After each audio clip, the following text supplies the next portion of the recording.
Welcome to our daily show where we discuss the fourth stimulus check update, what's going on with the United States, what's going on in Washington, D.C., and what is going on with this next $3.5 trillion stimulus package, which passed a crucial vote in the U.S. House of Representatives yesterday. Take a look. On this vote, the yeas are 220, the nays are 212. The resolution is adopted. Without objection, the motion to reconsider is laid on the table. So, number one, this is not the final vote. If you've been watching this show for a while, you know that they go in voting stages. This is a voting process. But this was a very important vote for the $3.5 trillion stimulus package because there was 9 or 10, and there was actually another person from the Democratic side that joined, so a 10th moderate Democrat from the House of Representatives that joined at the very last moment. So 10 Democrats, moderate Democrats, that were saying they didn't want to vote on the $3.5 trillion stimulus package first. Okay. So they were basically holdouts, what they're called moderate Democrats, which are kind of a little bit Republican leaning Democrats, as opposed to they're the opposite of left leaning Democrats, which are considered progressive Democrats. Those are the Democrats that want more stimulus. Okay. The Democratic Progressive Caucus, there's about 100 of them. Pramila Jayapal is the leader of that, the Democratic Progressive Caucus. Okay. These 10 moderate Democrats were kind of holdouts. And the problem with this is there's only 3 votes that they can afford to not lose. So basically, they wouldn't have been able to pass this motion to proceed without them. Okay, so they were at a stalemate. They were kind of at a standstill. And basically, Nancy Pelosi, the leader of the Democrats and the Speaker of the House, had to negotiate with them to even proceed with this, because without this motion, they were stuck. They were at a standstill. And they basically negotiated all night long for about 24 hours. They were actually on the House floor until midnight the night before and all morning the next morning as well. And finally, they made some concessions with them that basically said that, okay, they were going to proceed with the stimulus package first, which is actually really good news because these moderate Democrats wanted to vote on the infrastructure package first. They wanted to just pass the infrastructure package first and get it out of the way. But that is not what happened. So they are going to now be proceeding with the $3.5 trillion stimulus package. The concession that Nancy Pelosi gave them is that basically that they will go and vote on the infrastructure package by, I think it's September 27th. So in about a month from now, they're going to vote on the physical infrastructure package. Remember, that's the physical infrastructure package. It's not the stimulus package. Anyways, no matter what, down the road. Okay, so basically that's the concession they gave them, that they're going to vote on that down the road a month from now, no matter what. Okay.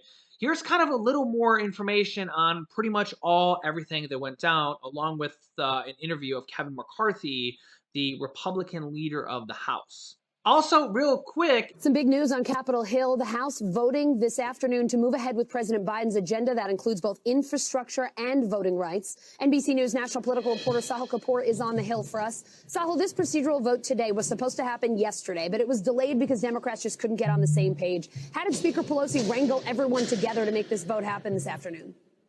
By making some concessions to the moderate rebels who threatened to torpedo it, Allison. Essentially, she promised them that there would be a vote on the Senate-passed infrastructure bill on the floor of the House of Representatives no later than September 27th. This is important for those centrists because they wanted that vote to happen as soon as possible, and they wanted it separate, delinked from this larger multi-trillion-dollar reconciliation package that Democrats are going to have to pass on a party line vote. Now, big picture, this is an important victory for President Biden, but this is only the beginning of the road. There's going to be a long and treacherous journey to get all Democrats in the Senate and all but at least 3 Democrats in the House of Representatives on board the final product, which they now begin working on as a result of this vote.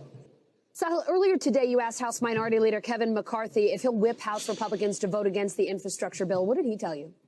He did not directly answer that question, Allison. He argued that the House should not bring up the infrastructure bill at all. He said no business should come before the House of Representatives while Americans are still stranded in Afghanistan and not able to get out, that's where the 100% of the U.S. government's focus should be. Let's play a little bit of what McCarthy had to say when I asked him that a little bit ago. It's very clear from this conference that we will spend our time on the floor only focused on this. Until every American's out, we should not be working on anything else. I don't think the infrastructure bill should come up. I don't think any other business should come up. We should be spending our time on this right here. And now, some Republicans say as many as dozens of lawmakers in that caucus are prepared to vote for that Senate infrastructure bill if it comes up as a standalone. So there is some prospect of winning Republican votes, but it remains to be seen, as you saw there with McCarthy, how leadership is going to play this. Are they going to pressure members to vote a certain way? All right, so Sahil, what needs to happen between now and this September 27th vote we're hoping on infrastructure? A month sure sounds like a while, but we know how long it can take to get anything done on Capitol Hill.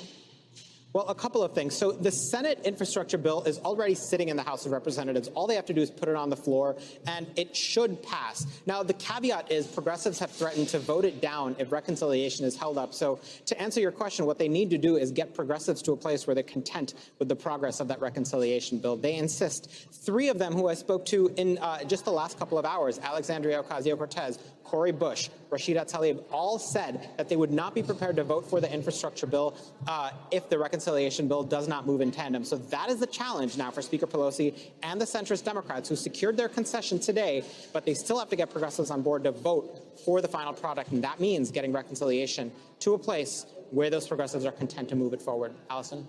Okay, so just so we're not getting confused here, the September 27th vote is not for the stimulus package. I know I'm going to see some comments saying this. That is not for the stimulus package vote.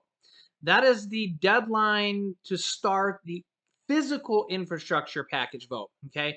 That is the vote that's going to come second, okay? The vote that happened yesterday is the vote to start the proceedings on the stimulus package, the $3.5 trillion stimulus package, that is going to come first. Okay, the physical infrastructure package is going to come second and is going to start on September 27th. Okay, just so everybody's clear on that. I know I'm going to get some comments on that saying, we got to wait till September 27th for the stimulus package. That is not what they're saying. I know I'm going to get some comments on that anyways, and that is not what they're saying. Okay, the stimulus package is coming first. The physical infrastructure package is coming second on September 27th, if it even takes that long for the physical infrastructure package, okay? Regarding Kevin McCarthy, the Republican leader of the House, just so everybody's clear on that, he's going to be voting no on both the physical infrastructure package and the social infrastructure package. I know it gets a little bit confusing there.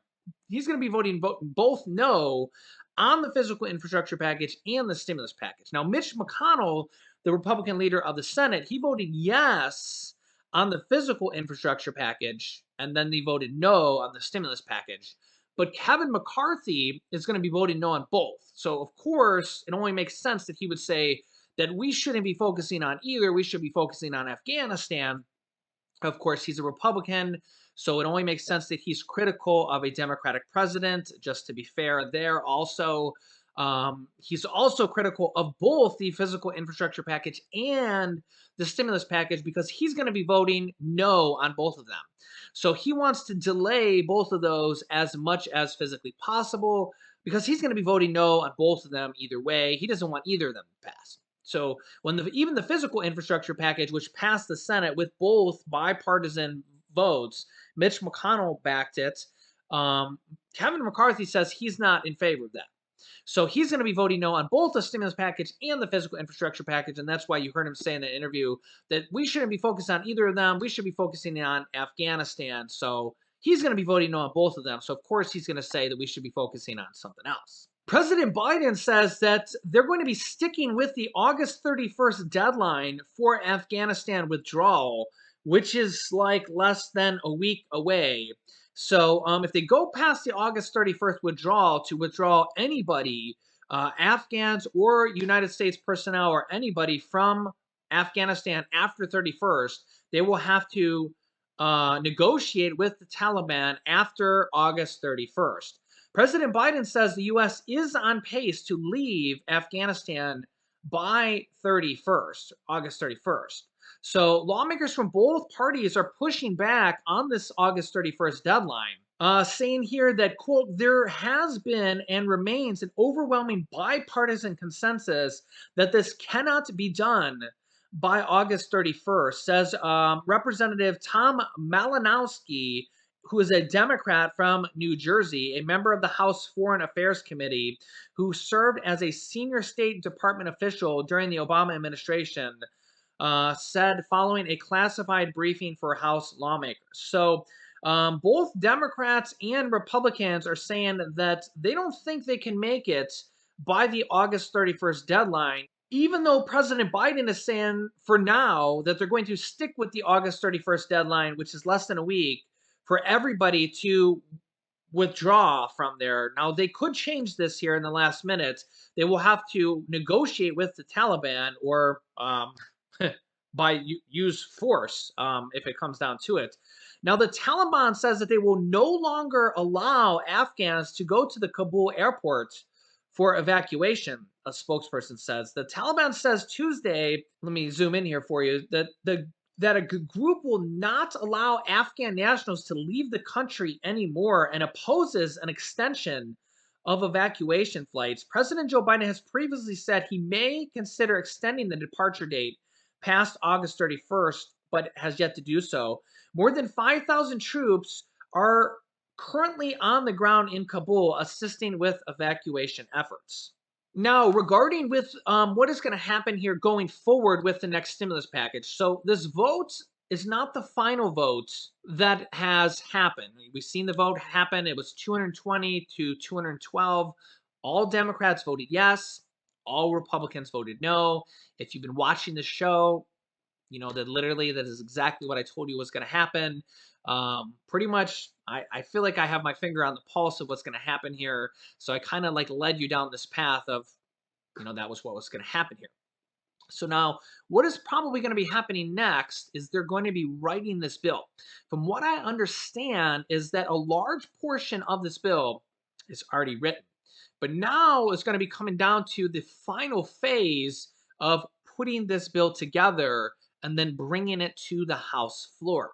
So then they're going to be going through the final voting stages. I'm not 100% sure if there's going to be some more procedural votes.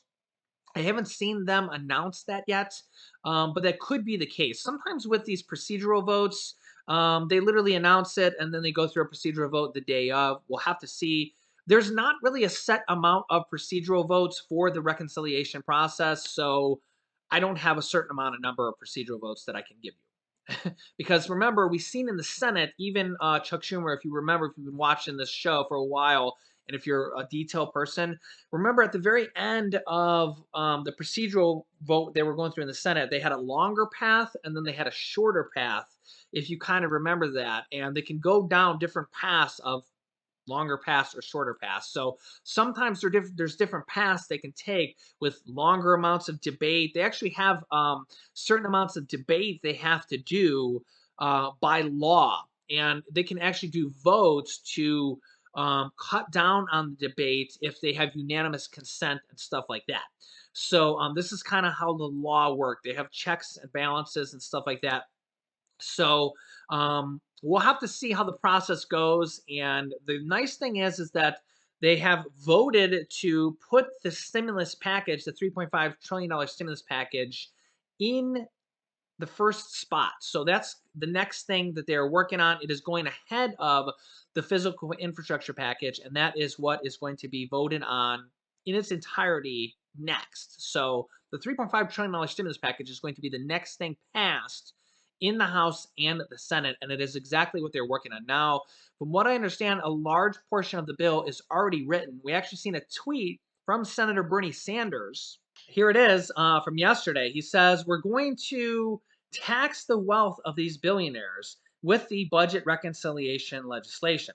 We're finally going to invest in the needs of the working class of this country.